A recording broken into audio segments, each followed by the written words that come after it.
House Fest Vermont, first year. Woo!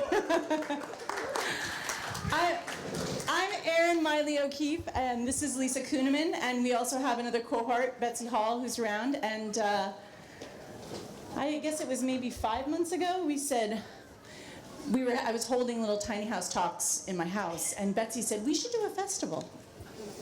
And I was like, I don't know, I'm building a tiny house this year. That's like, seems kind of crazy. And then she said it again, and then the third time she said it, I was like, okay, let's do it. And here we are. So thanks for turning out. Lisa wanted me to remind you about is on the Indiegogo site, we're crowdfunding this festival.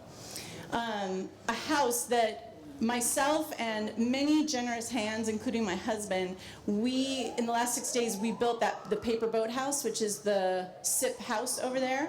And that's going to be done this fall. And if you want to stay in it in May of next year, you can go on the Indiegogo site. You know more about that. You want to say a little bit about that? Sure. There are one-night opportunities and two-night opportunities to stay in Maille House. There are some images that if you haven't already gone over, I think they're posted over there as well. You can take a look at what the finished house is going to look like. I don't think you've seen anything else out there like it. If you've seen a lot of tiny houses, this one's definitely unique. So, you know, it's a great opportunity because once Erin and Kevin move in, I think that opportunity will be gone. So thanks for coming and making it what it is. Yeah. So, yeah, and like Lisa said, this festival is really about integrating into downtown Brattleboro. So we're really encouraging also the restaurants throughout Brattleboro have Tiny Bites menus, which is why we don't have food vendors here. So please, if you're not from Brattleboro or you are from Brattleboro, take a walk through the town and support our local businesses.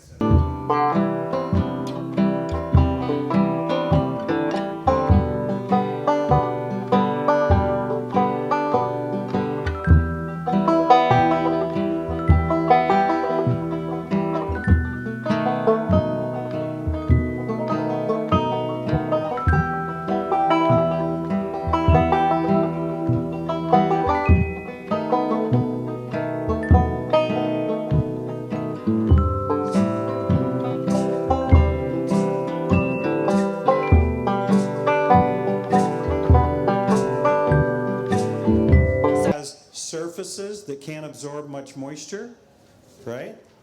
If you live in a house that was built in the 1880s and it's got plaster walls and it's 20,000 cubic feet, it could absorb all of this in 8 hours, right? Easily. But in a tiny house that has a much smaller volume and that has surfaces that can't absorb, what are you going to need to pull that relative humidity down? Ventilation.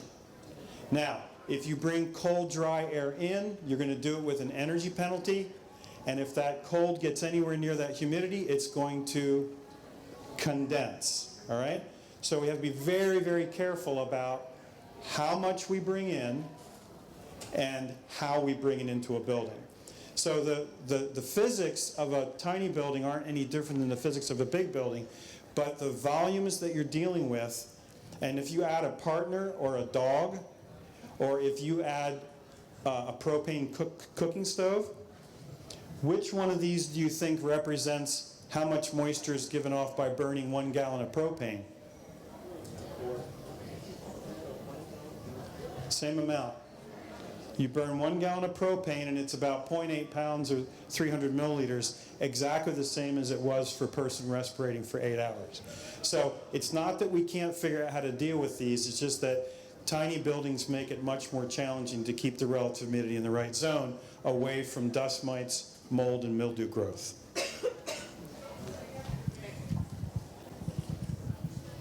Awesome. So that's a little scary, right? So I guess now I want to go back to Anderson and ask, when you build tiny homes, how do you accommodate for that? And what kind of material choices or HVAC system choices help mitigate these kind of problems? Yeah, so tiny house, whoop, is this not on? I'll use that. Yeah, so humidity, mold, all that kind of stuff. Condensation is a huge issue for tiny houses. We're actually working with a couple who lives in an 8x16 tiny house. They have a vented propane heater, but they have an unvented cooktop. And they're wiping down the walls in the winter. There's so much water vapor. And you know there's going to be mold in the walls, there's probably mold in the plywood, they don't even probably know what they're breathing in. They have no bathroom fan, they're showering without any sort of ventilation. So it's really, really important. It's also a really unpleasant fact that modern materials are awful at water retention. If you talk to old school builders, they're probably used to building without plywood. They might be used to using wood, which can hold water a lot more, but we now build with glue and sawdust in the form of OSB, other man-made joists, or plywood, and those soak up a ton of water and can lead to rot and degradation really, really easily.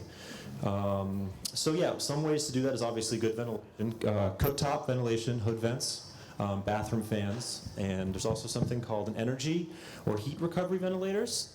We call them ERVs or HRVs. What these nifty units do is they exchange the humid, stale air trapped in your tiny home, or any home, with fresh outside air, and it uses a ceramic core that prevents the heat loss. So it controls the humidity, it brings in fresh air, and for a space like a tiny house, it is almost essential. It's also something you can add in after the fact, so if you're in the planning stages or already built a tiny house or a regular size house, you can always add them, and they are a really, really good idea. Also, one thing I do want to talk about are combustion appliances. I think a lot of people, we're also going to want to talk about air quality, and that propane appliances do water vapor, which is a big one, which Peter talked, but they can also give off carbon monoxide, and if they're not installed properly, they can get carbon monoxide. So other ways you could go about it is do an all-electric tiny house, like ours over there, which is called the Nova. It's the gray tiny house. You'll see the Tiny House Crafters sign. So that's all electric. So there's no dangerous propane lines, there's no off-gassing, there's no extra water vapor. And we're also huge fans of spray foam insulation. Spray foam acts as a vapor barrier, so you don't need to do any special venting like you would with Roxol or fiberglass. So those are kind of the main points you should think about. Awesome. So I'm going to try to kind of sum up some of the things I heard today, and then we're going to open it up for questions. So we've left, tons of time for questions. I think we've got about 20 more minutes. So while I'm kind of wrapping up some final points, make sure you jot down your questions on the note cards and hand them back to Alex, because we'll be going through them that way. So some of the things I heard today were that building healthy spaces is kind of about also keeping you sane during the building process. And one way to do that is to manage your costs, ask the really important questions before you even go into the project. So Mel talked a lot about itemizing those costs and asking questions like, is what your tiny house is meant to do, whether it's meant to be long-term, and trying to maybe test it out, whether it's going to be mobile. Let's see, Anderson also talked about thinking about recycled materials, and recycled materials might lower your costs, but then you also have to think about storage and all the time it takes to find those recycled and reused materials. So I hadn't really thought about that either. So then we also moved on to kind of some other issues that might arise in tiny homes. So Peter talked about the kinds of pollutants, and my little list of them were SVOCs, VOCs, radon, and mold and moisture, carbon monoxide, and carbon dioxide. So we also talked about how those might be mitigated, and that there are certain systems that allow you to avoid moisture issues and avoid mold issues. Some of those were the cooktop ventilation systems, including bathroom exhausts, using ERVs and HRVs, and then also thinking about the type of power you're going to be using in your home, whether you're going to have propane cookers or things like that, and maybe thinking about all electric in terms of avoiding indoor air pollutants. So that's my quick little recap. You guys might have had some different points that you pulled out of that. So I'm going to move to the one question that we've gotten so far. Hopefully you guys have been thinking of some more. Will Hey, Alex, bring him up. Will air exchanger solutions or systems protect from propane gases in a tightly insulated tiny house? And this is from Rick. Yes, most definitely. The heat exchangers, they bring in fresh air. And most propane appliances, we're not talking about enough carbon monoxide to kill you per se, but a lot of people might have respiratory problems, might wake up a little dry, but yes, they definitely will. I don't know if you want to add that. So the key thing about bringing in fresh air to replace the air that you remove is that if you just have an exhaust fan, then if it's pulling out 50 cubic feet per minute, then 50 cubic feet per minute is coming in, right? The problem is that 50 cubic feet per minute coming in, it's coming from random places. And if that air, which is cold, comes in and hits warm, moist air, then you're going to get condensation.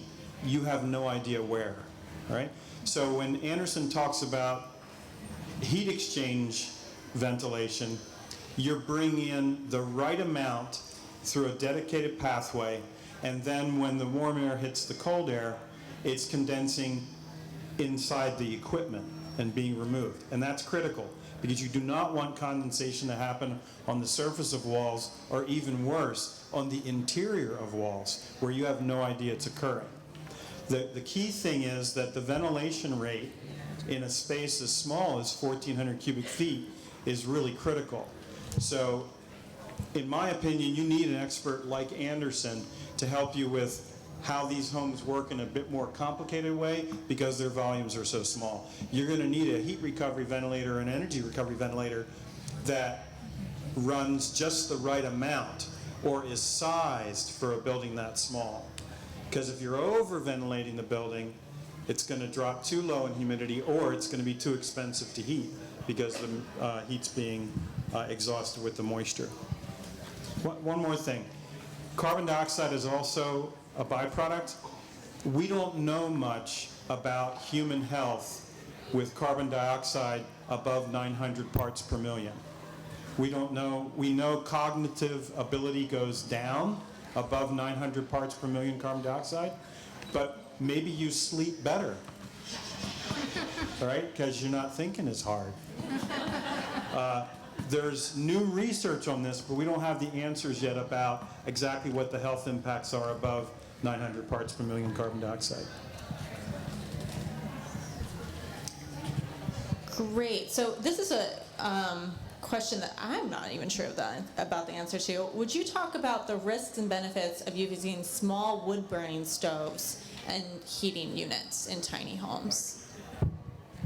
For such a small space, I would not recommend wood stoves. You're either going to be doing sticks 24/7, or you're going to put in a log and open all the windows. We use spray foam. We get about R24, and you could use a 1,000-watt space heater, and it wouldn't even be running full time. So, and also, if you have a wood stove, if that's your primary heating source, you can't leave during the winter, and you're going to lose floor space, which is so precious because you need all the clearances. So I love wood stoves. I heat my house with a wood stove. I'm all about wood stoves, but not in such a small space. It's really not worth it. Great. So I've had a couple questions about installations, and some of them are related, but maybe we can kind of just open up this as a bigger conversation. So one of the questions is about using sheep's wool for insulation and whether that has benefits of absorbing moisture or not.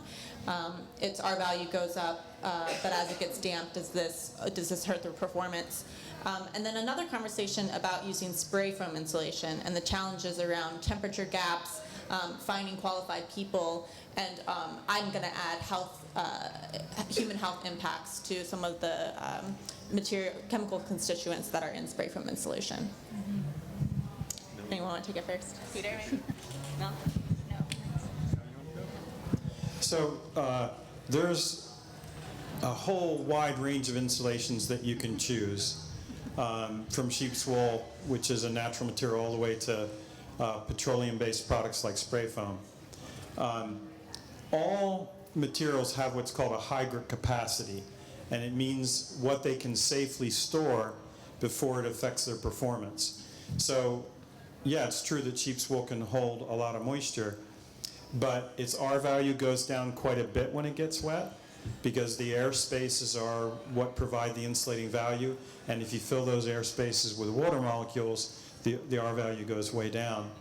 The other thing is that the spray foam is attractive because it forms an air barrier, right? So sheep's wool, air will move readily right through it. The only way the sheep's wool provides insulation is if you put it in a cavity where the air can't move around as readily. So in a northern climate, fully 25 to 40% of the total heat loss of the building is air leakage, right? Either through the walls, through the roof, through the floor, or with doors opening and closing, windows opening and closing. So you need to have both thermal insulation, which blocks conductive heat loss, but you also need to make sure that your walls, your ceiling, and your floor are airtight as well. And the difficult thing for me about this is you've just told me that I need to keep my building really airtight to keep it from losing heat, and then you started by talking about how you need air exchange to protect the health of the occupants. So those are counterintuitive, right? We have to make the house tight enough so that we can then introduce ventilation. The problem with not purposefully introducing ventilation is you don't know how much, from where, and over what time period. So the difference between air just leaking through a space is that you have no control over that air exchange. And in high performance buildings, and I consider tiny homes definitely high performance, you need to have control of that air movement. I'll just add a little opinion here. I think one of the things that's challenging about tiny houses on trailers is that you're very limited in the dimensions of the building. And so spray foam seems to be a common method for insulating because you get a higher R value per inch of spray foam, and you're trying to maximize the amount of space you have inside. You know, in our work, we're definitely proponents of using more natural products, using materials that have a lower carbon footprint or lower global warming potential. I think just as to put it out there as a challenge to the spray foam industry and to using spray foam is, you know, building a tiny house on a trailer sort of locks you into this this product. And you know, if you're looking to build an affordable home and you're not necessarily concerned with it being mobile, considering building a tiny or a small home on a foundation where you have a little more flexibility with materials. You can do dense packed cellulose or rock wool or other products, and you address the air sealing in a different way. So I guess I just want to throw out that little challenge. The other thing, Anderson and I were talking about this before we started. Spray foam is the only product that you're going to manufacture on the job site, right? So the training and the skill of the installer is critical. You're taking very complex two-part chemicals and you're mixing them on the job site to create the spray foam. So there are certification systems for spray foam companies and for the installers. Never, never hire a spray foam company or installer that has not been third-party certified by one of two organizations in the United States, because it's really hard to get spray foam right, and if you get it wrong, it won't do its work, and it certainly can have health impacts. Are there two organizations? You said two organizations. Sorry, the two organizations are the Air Barrier Association of America, that's ABAA, and the Spray Foam Products Association, that's the SFPA.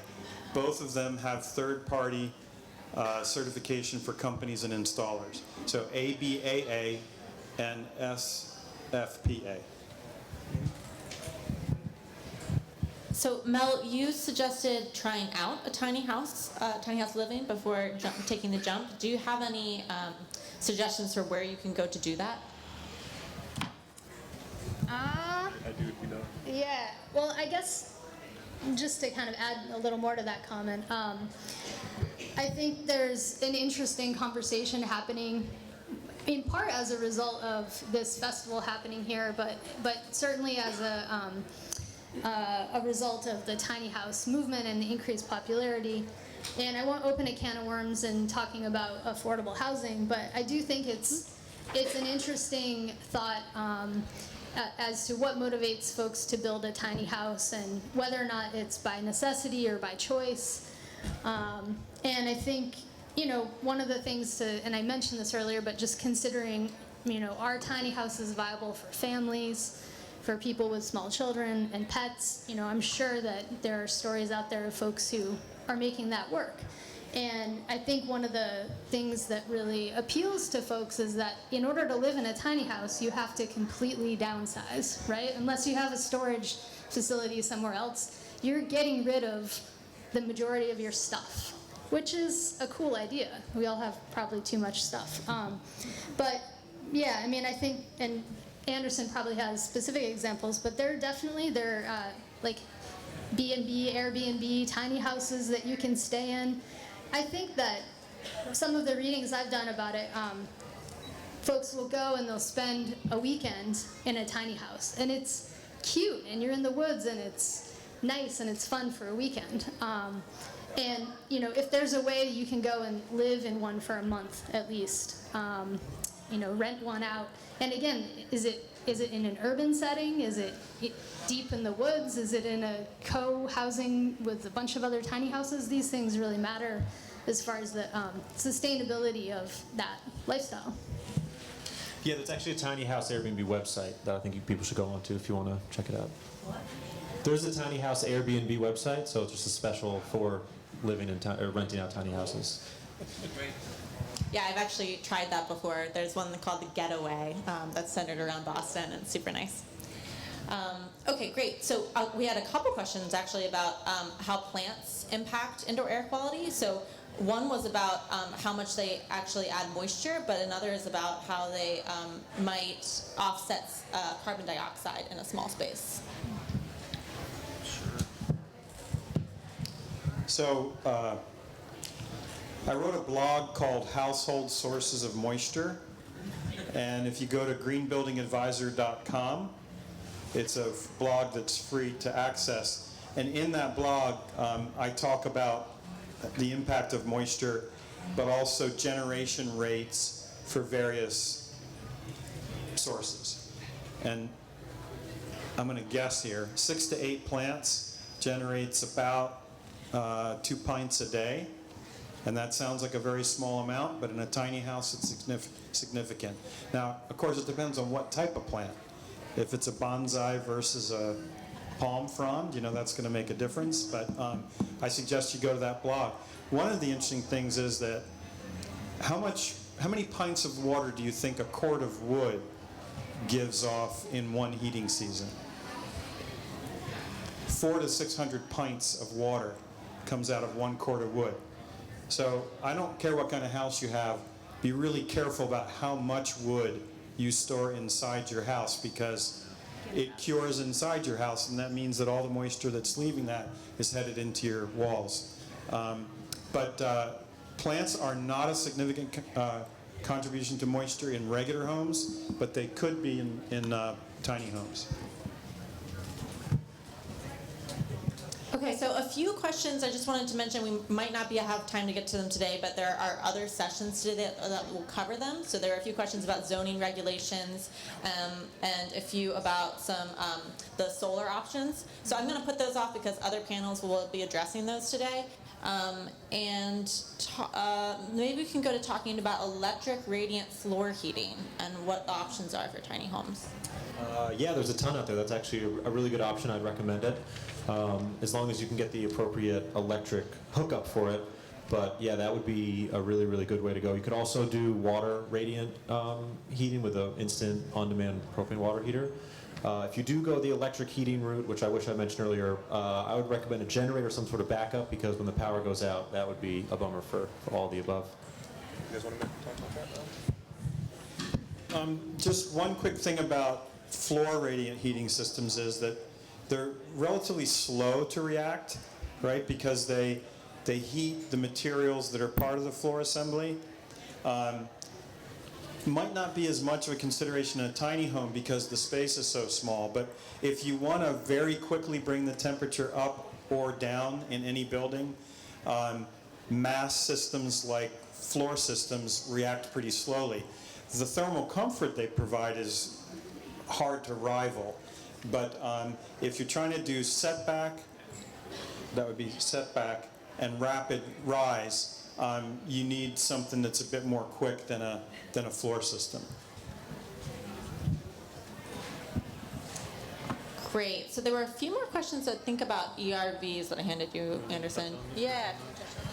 So there's a question of saying what air exchangers are available for tiny houses and are they available for 12 volt? And the other question is if you have an HRV and you want to keep your windows open in mild weather, what would be the considerations for that? The first one I can touch upon that ERVs are a relatively new thing, and most ones that are out there for full-size houses. There are a couple units that are coming online that are for bedrooms or tiny house. So we use one that's called Twin Fresh, I think is the brand. And if you want to come to my booth, I can talk to you about that today. It is not 12 volt, so you probably need to get an inverter, but that is definitely possible. And those, it's a really small, it's a 6-inch fan pretty much. It just goes right through the wall. It looks really good. It looks no different than a bath fan. In terms of windows open, I'm not entirely sure. I don't know if Mel or Peter, you guys want to talk about that? Talk about windows open in an ERV? So the key for an ERV and HRV is that it brings in as many cubic feet per minute as leaves, so the building doesn't pressurize or depressurize. Having the window open is not going to change that unless the wind's blowing. So if you're spending a lot of money for an energy recovery ventilator, probably not a good idea to open the windows because you're just letting dollars flow through there. Would you recommend turning it off when the windows are open? Yeah, so Anderson was saying, would it be better to turn it off? Yeah, fresh air through a open window or door is definitely the right way to go. But yeah, it would make sense to turn it off for that time period. I was just going to add, if you go to 475.com, they sell a very small HRV that's ductless. It's called the Lunos. And they're just coming out with a new model that's for even smaller spaces. So I know other tiny house builders who have put those in. They're expensive. They're going to be between $1,000 to $1,500 just for the 2 units. But they're pretty easy to install, so it could be something that you could do yourself. Great. So I did not get to all the questions, but we're going to be leaving our business cards up here. Some of us have to leave right after, but we'll leave our business cards, and you guys can ask the remaining questions after time. I'm going to finish this up here with one last question, and each of you can respond if you will. This sounds complex. How do I know if I'm designing or building it right? Wow. Well, if you're doing it all on your own and you're designing from scratch, do you want to design from scratch? That's tough. It's tough to really know. I mean, you're probably going to want to get an expert. There are a lot of moving parts, especially if you're taking on the project from yourself. You're trying to become a roofer, a framer, a window installer, a plumber, electric roofer. So if you're doing it yourself from scratch, you probably aren't going to get everything right. And if you want to get everything right, you're going to probably have to hire a professional. And if you hire a professional, it's going to cost some money. So I think that's a moving target. And I think the definition of what right is also a little bit of a moving target. Do you really mind if it's a little wonky? I think the things we were talking today about condensation, mold are more focused on human health and are really important. I would recommend really doing your research or talking to a professional. But some of the things right is a little weird, but I think for our discussion, you'd really want to dig into that. Mm-hmm. This was the part I cut from my talk, so thank you. So with a typical house, it's usually recommended to hire an architect or a design builder or a knowledgeable builder to help you create the construction documents. And really I see 3 reasons why you want to invest in the design phase. One is it gives your builder or yourself a roadmap for what the process is going to be, what the specifications are. And, as a project manager, an efficient process is going to save you time and money. Second is that with a good set of plans and a detailed estimate, whether it's your builder doing it or yourself, you know what you're getting yourself into financially before it's too late. I work with a lot of owners and homeowners and business owners who have sort of a DIY mindset, but aren't necessarily experts in all these fields, and they get halfway through the project and sometimes run out of money, or they're ready to start a project and then the pricing comes back and they realize it's way beyond their means. And so I guess I would encourage, even if you buy plans online, engage, whether it's an architect or a consultant or a builder, or preferably someone who understands building science, someone who has some familiarity with the particularities of tiny house, because it is serious stuff. You don't want to throw down $25,000 and then have it rot from the inside. And so if you are really motivated as a DIY person and you're like, I want to do this is really fun and exciting, a few resources. Green Building Advisor is a great place to go, and there's part of it that's free, part of it that's a membership, but you can go online and you can Google different topics and read experts, and then almost more importantly, read the commentary of various geeky building scientists talking about those issues. Building Science Corporation is another one. And then the other thing is there are a lot of programs out there doing tiny house workshops. So Yes Tomorrow is a local one. There's a Hammerstone Carpentry for Women over in Ithaca, and there's probably a ton others. Go and take a class and work on a tiny house and see how it feels, and whether or not. Yeah, you good? Good, all right. Thank you. That finishes it up. Thank you.